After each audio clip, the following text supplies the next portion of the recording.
What's going on, guys? My name is Michael, aka Fortune. Welcome back to the channel. If you're new, get ready for a good one. Today we're going to be talking about my settings in Cold War.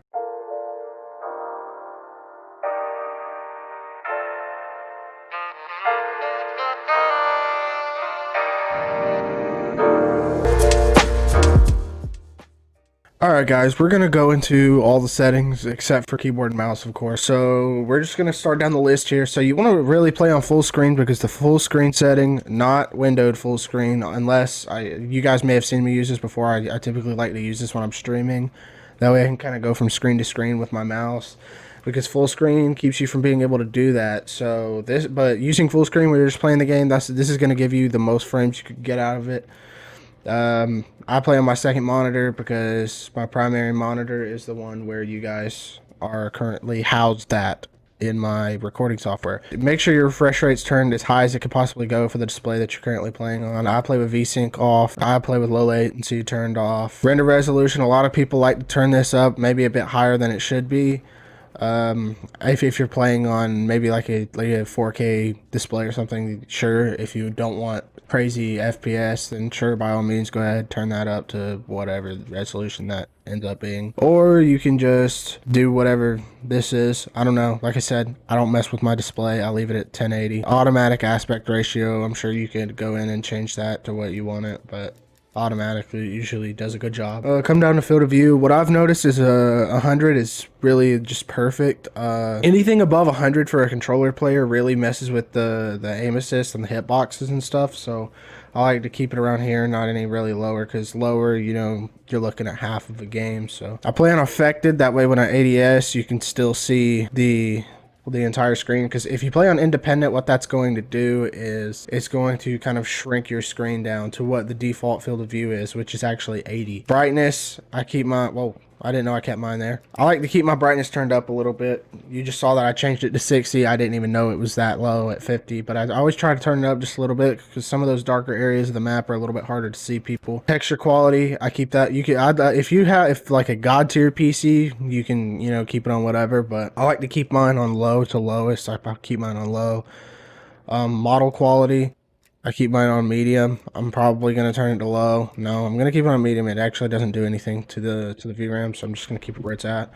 HD game textures, I have those installed. 4K interface, like I said, if you guys are trying to pump out frames, don't turn that on. Special effects quality, turn that down. Screen space, who cares about reflection? Turn that down. Object view distance, keep that, because, you know, say somebody's kind of far away. This one is a really important tab right here. You guys want to make sure you have all of this right here turned off or all the way down to the lowest settings that you possibly can. Shadows take up so much of your VRAM. They take so much frames away from you. Like, I guarantee you if I turn these on, I'm probably going to drop about 20 to 30 frames, because the lighting and the shadows, that does a lot for you. So ray tracing too, if you have this capability, make sure you have these turned off. These are going to eat frames like crazy. Any post-processing, I have that turned off, because that'll also, I actually realized this yesterday. I was going through my settings. I was playing on high anti-aliasing, and when I turned it off, I ended up with like 15 and 20 more frames than what I was playing on. So I have that disabled. I have all of this stuff disabled because you don't really need it. Motion blur, make sure you turn that off. That's the first thing I do when I get on any new game, is turn that off. I'm gonna come over to audio. I keep my music turned down because, you know, I don't like my music being that high, you know. But I don't turn it all the way off because sometimes lobbies are just like awkwardly quiet. Master volume, keep everything turned up. I like high boost, lets me hear footsteps, probably the easiest. So controller, I play on 6.6. I'm still dancing around with my sensitivity just a little bit. Low zoom, I play on 9.6. It helps me a lot for like my ranged gunfights. Keeps me really grounded if I'm trying to chow somebody from like all the way across the map. I play on default, blah blah blah blah blah. I don't play on flipped anymore. Controller vibration, I disable that. Vibration is really big for like distractions. Like if you're shooting somebody and your controller's vibrating, it's just gonna cause issues. Aim response curve type, play on dynamic. This mumbo jumbo about reverse S-curve mapping. What you guys need to know is dynamic is pretty much going to help you snap onto people a lot quicker. The faster you move your stick in a short amount of time, you're going to get there faster. That's what I've gathered from all of the the people who have tried to explain it. Aim assist, I play in focusing. This is the setting for the noob. Bad players usually. I turn it on just because who doesn't want strong aim assist, you know what I mean? Aim assist turned on, make sure that's on. ADS aim assist, yep, this is only for zombies in campaign, just so you guys know. Mantle behavior, all this, kind of just leave it on default. I keep my dead zones at 5 because if I go any lower, I usually experience stick drift on this controller. Just, you really want to lower it as low as you could possibly go, so go into like a bot lobby or something, put it on at 0-0, and if you experience any stick drift, just gradually bump it up until you don't feel it anymore. This is going to help make your controller feel a lot more responsive. Pretty much what it's doing is it's lowering the actuation point for your controller sticks. So in layman's terms, it's going to take less movement on your stick for it to actually do what you're trying to do. Keep the max inputs at default. Doesn't really matter. I play with auto sprint on. Boom. Yeah, that's my secret.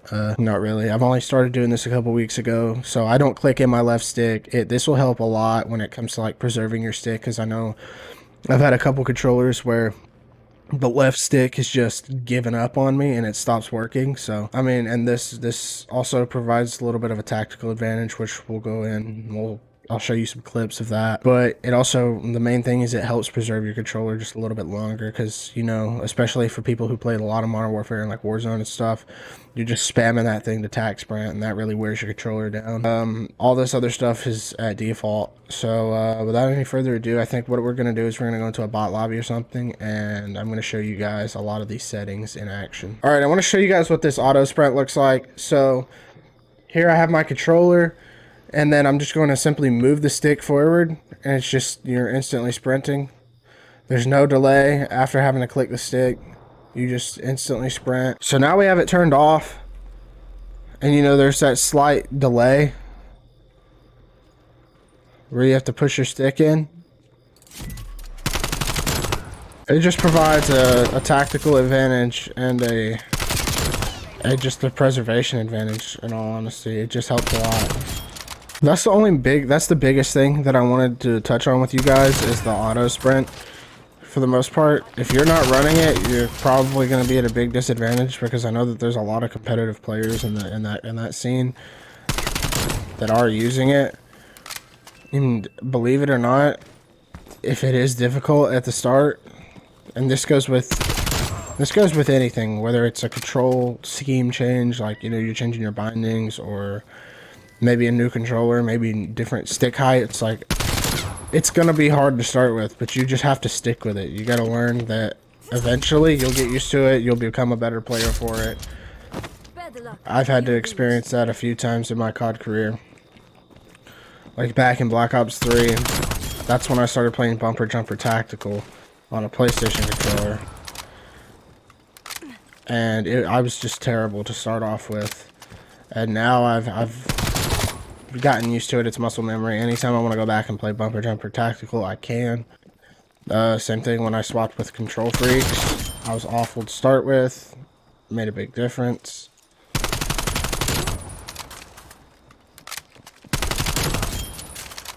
When I got a scuff, I was really bad with a scuff.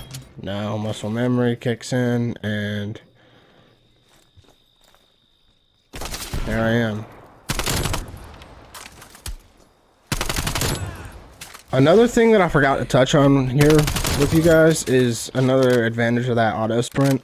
So typically when you slide cancel in Call of Duty Black Ops Cold War, you do the same thing you would do in Modern Warfare. You know, sprint, slide, jump, or slide, jump, you know. But with this, it's a lot like the Black Ops 4 slide cancel. So I'll just run and then slide. You're just gonna slide. So for me, it's just BB. Which it takes a lot less presses, and you don't really have to do a whole combination of button movements to actually execute what you're trying to do. Which I believe it's actually getting GA'd from the COD League this year, but I'm not sure. If you don't know what GA is, Gentleman's Agreement, pretty much the players just outlaw things that the game has to offer. And that's what that is. But yeah, it makes slide canceling a lot faster. Lets you sprint around more freely, preserves your controller, all that good stuff. It's really good. Alright guys, there you have it. That was my Call of Duty Cold War controller settings and graphic settings, and I mean a little bit of audio, but you get the gist. Try these settings out, especially if you're a PC player. Try the graphics out. That's pretty much what's going to get you the highest frames possible without sacrificing anything crazy.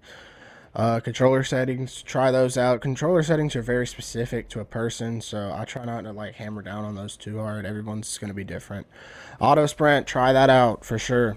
Try and get used to it before you make any judgments on it. I promise you, once you do, you're not going to want to go back. If you enjoyed this video and you want more informative type COD videos like this, go ahead and drop a like down below. If you are new to the channel, go ahead and click that subscribe button and ring the bell to get notified anytime I upload. And again, guys, thank you so much for watching. I'll see you guys in the next one. Peace.